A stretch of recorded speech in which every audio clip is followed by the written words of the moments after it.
Hey guys, Carrie here.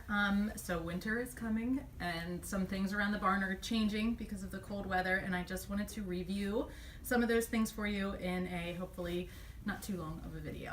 So to start off with, we will be doing going over the hay weighing that I talked to some of you about before.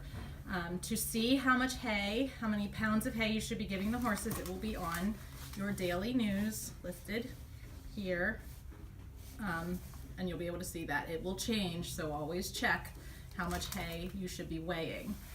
So our scale is back here.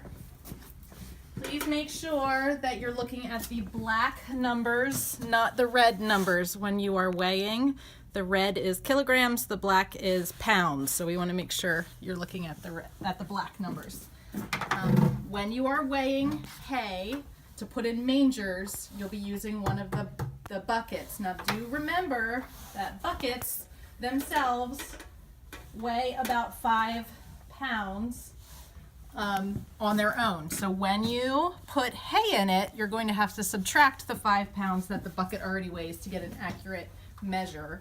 So if I wanted to give Belle and Domino 5 pounds of hay, I would put my hay in here into the bucket, then I would weigh it, hang it on the scale, and then don't touch it, and you can see it says 10 pounds. So 10 pounds minus the 5 pounds of the bucket equals 5 pounds, and there I've got my 5 pounds of hay.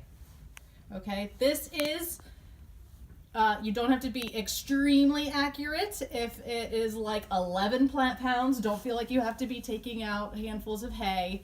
It's actually better to be a little bit over than a little bit under. Okay? Okay, so just one thing I want to make sure I clarify. When you are weighing it, make sure you're not hanging on to this, pulling down. Just hang it and let go, and then wait for it to adjust, and then read it. If you need to add more hay, you can take it off, or you can put it in, but then let go and don't touch it, and then look. Make sure you're not leaning on it, or your weight is going to be all off. Alright guys, so in regards to hay nets that we'll be using in the stalls over the winter, usually when the horses are in overnight because of bad weather, something like that, you're going to fill it up with the amount of hay that we've weighed previously to make sure that it's the correct amount.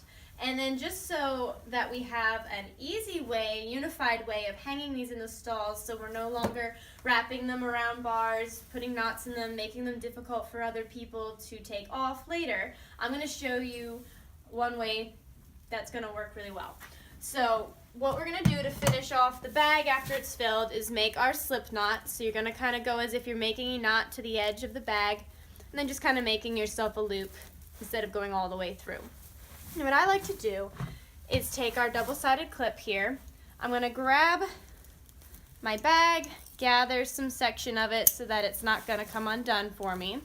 Then I'm going to take my loop, take it around the bars, kind of stretch it as I need, and I'm just going to hang it. And obviously this will be inside of the barn and the approved areas, but that's all it takes. Hey guys, this is specifically for our evening volunteer crews. Because of the decrease in daylight that we have going on here in the evenings now, I just had a few suggestions of the order you could do things in to make things a little bit easier and easier to see in the evening. So if you would first bring Banjo and Aspen in and give them food, second feed the chickens, then muck where you need to muck so that you can see what you're doing, and then blanket the horses for the evening if blanketing is necessary for that evening. That will be on your daily news if it is, and then take care of everything else in whatever order you would want. But those are just some thoughts so that you can see what it is you need to see. And now for a few important notes for winter. Don't forget to keep the door closed to keep the cold out.